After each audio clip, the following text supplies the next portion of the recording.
شاومي مي 8 برو والمي 8 لايت، نتعرف على كل واحد فيهم واهم المزايا في كل الجوالين. السلام عليكم ورحمة الله وبركاته، أخوكم فيصل السيف. شاومي في المملكة العربية السعودية طرحت جوالين جديدة اللي هي الشاومي مي 8 برو والمي 8 لايت. البرو على طول سهل انك تميزه لما تشوف الواجهة الشفافة اللي موجودة في البادي في الجهة العليا فوق من نفس جسم الجوال، من الجهة الخلفية تلاقي انه شفاف المنظر ويعطيك المعالج ويعطيك بعض الاشياء الداخلية. جدا جميل المنظر، وللتأكيد هذه ما هي بالقطع الحقيقية، هذه مجرد قطع بلاستيكية مسوينها كذا كديكور داخلي على اساس تعطيك نفس الاستيحاء حق الشكل. والجوال للتوضيح فيه معالج الكوالكوم سناب دراجون، انه موجود ورا كذا كوالكوم سناب دراجون، هو ما يجي شكل كذا، ولكن المعالج الكوالكوم سناب دراجون موجود داخليا، وعندك نسخة 845 في البرو. واللايت يعتبر نسخة لايت مخففة اصغر. فهنا نتكلم على الكوالكوم سلسلة ال600، كوالكوم سناب دراجون 660 منصة ال 14 نانومتر.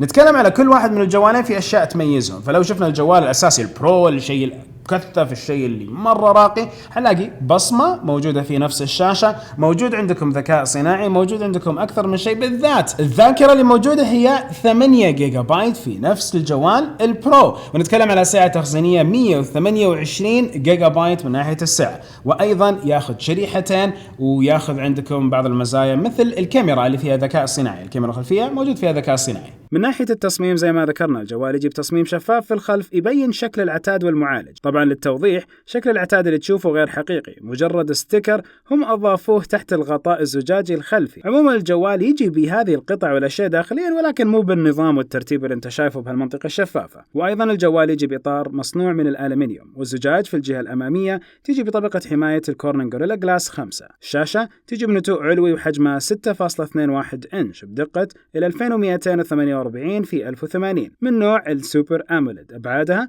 18.5 على 9 وتمثل 83.8% من الواجهة. تيجي بكثافة 402 بكسل للإنش، وتدعم ال HDR وخاصية ال Always On Display على أساس دائما تنبيهاتك باينة على الشاشة. الكاميرا الخلفية ثنائية 12 ميجا بكسل، الأولى عريضة جدا بفتحة عدسة 1.8 وتدعم المثبت البصري. الثانية تيليفوتو بفتحة عدسة 2.4. الكاميرات تمتلك الفلاش الثنائي وتدعم ال HDR. برضو الكاميرات تدعم تقنية الدول بيكسل أوتو فوكس، واللي تعطيك تركيز سريع وأفضل أثناء الالتقاط للصور، وتدعم مزايا الذكاء الصناعي واللي تعطيك أفضل الإعدادات في التصوير وتفيدك في تصوير البوكيه. وعلى فكرة تقدر تضيف أشياء عديدة في صورة البوكيه بعد التقاطها، زي إمكانية إضافة مجسمات وأشكال وفلاتر. الكاميرات تصور بدقة ال 4K و30 إطار في الثانية، وتدعم التصوير البطيء بدقة تصل إلى 1080 بروجريسيف 240 إطار في الثانية. الكاميرا الأمامية بدقة 20 ميجا بكسل، فتحة العدسة 2.0، تصور بدقة 1080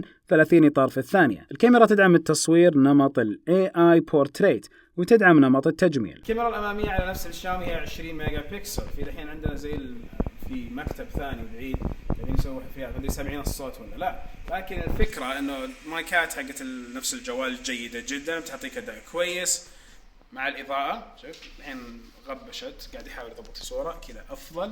هذه الكاميرا الأمامية. روح الكاميرات الخلفية. الكاميرات الخلفية طبعا الشيء الرائع لما تستخدم الكاميرات الخلفية بتشوف هذا البادي الشفاف اللي موجود عندك على نفس الشاومي. بتلاقي ايضا عندك امكانية تصوير جيدة جدا. الشاومي مع نفس المي ميكس او مي 8 برو يعطوا امكانيات كويسة، فشاومي تجتهد بالكاميرات بشكل جيد. الواجهة التشغيلية حقتهم جيدة برضه حقت الاستخدام، فقاعدين يجتهدوا، وقاعدة تنفصل شركاتهم عن بعض على اساس انه ياخذوا على السوق اكثر، يستحوذوا اكثر على السوق. المعالج هو الكوالكوم سناب دراجون 845 ب8 أنوية، والمعالج الرسومي أدرينو 630. من ناحية الذاكرة العشوائية فهي 8 جيجا بايت، والسعة التخزينية 128 جيجا بايت. الجوال يدعم البلوتوث 5 ويدعم الجي بي اس بنطاقين، النطاق الأول ال L1 والثاني ال L2.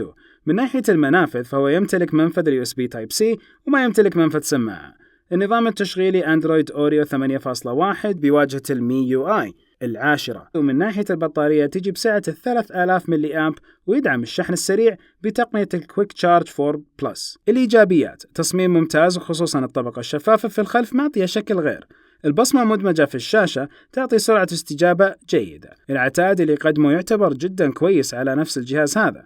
من ناحية السلبيات: عدم امتلاكه منفذ سماعة ومنفذ مايكرو SD، وبرضه يدعم تقنية الكويك تشارج 4، ولكن الشاحن المرفق في العلبة يدعم الكويك تشارج 3، فيبغى لك تستثمر وتشتري كويك تشارج 4 لو بغيت هالسرعة في الشحن. الحين نجي لللايت. نسخة لايت في العادة تكون نسخة مخففة، وأكيد أخف من البرو. هنا برو، هنا لايت.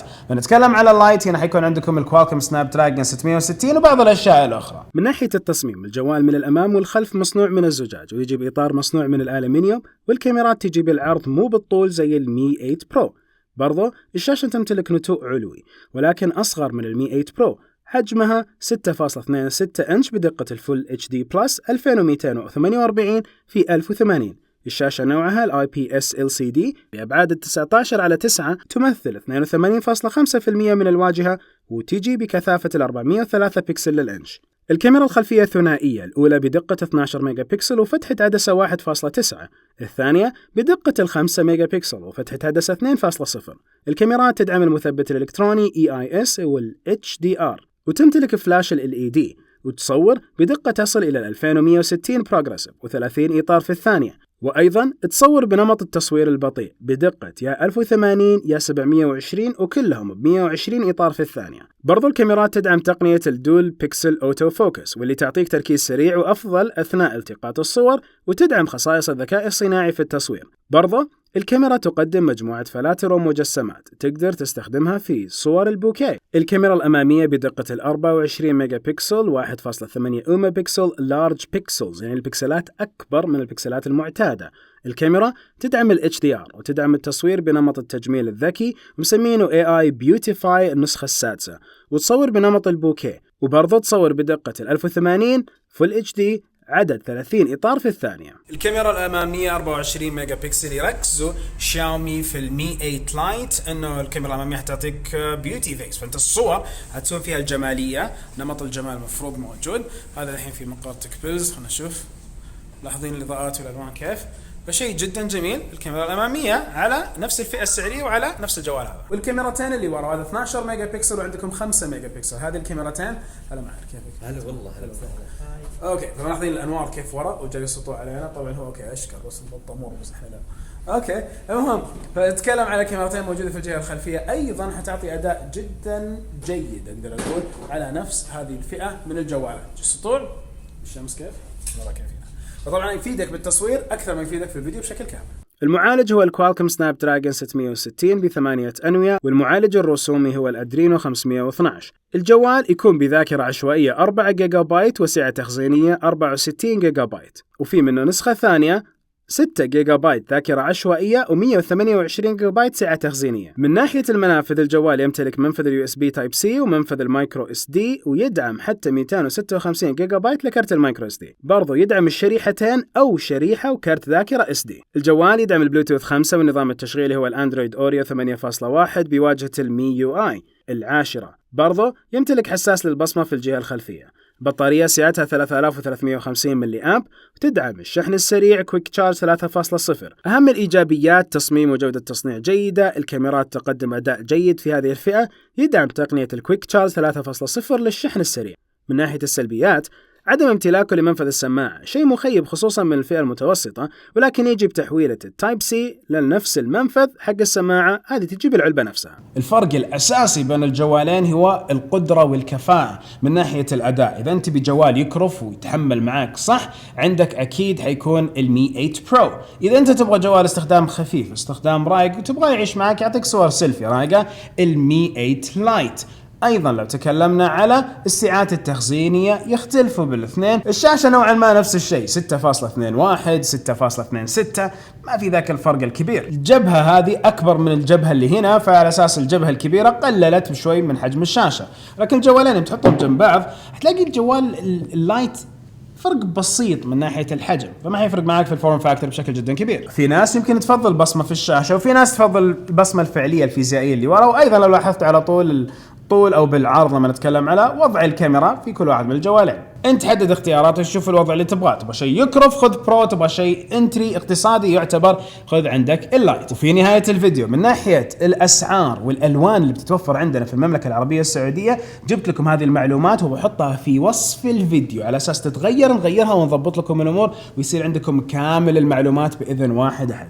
نهاية الفيديو كل فيديو سبحانك اللهم وبحمدك اشهد ان لا اله الا انت استغفرك واتوب اليك. السلام عليكم ورحمة الله وبركاته.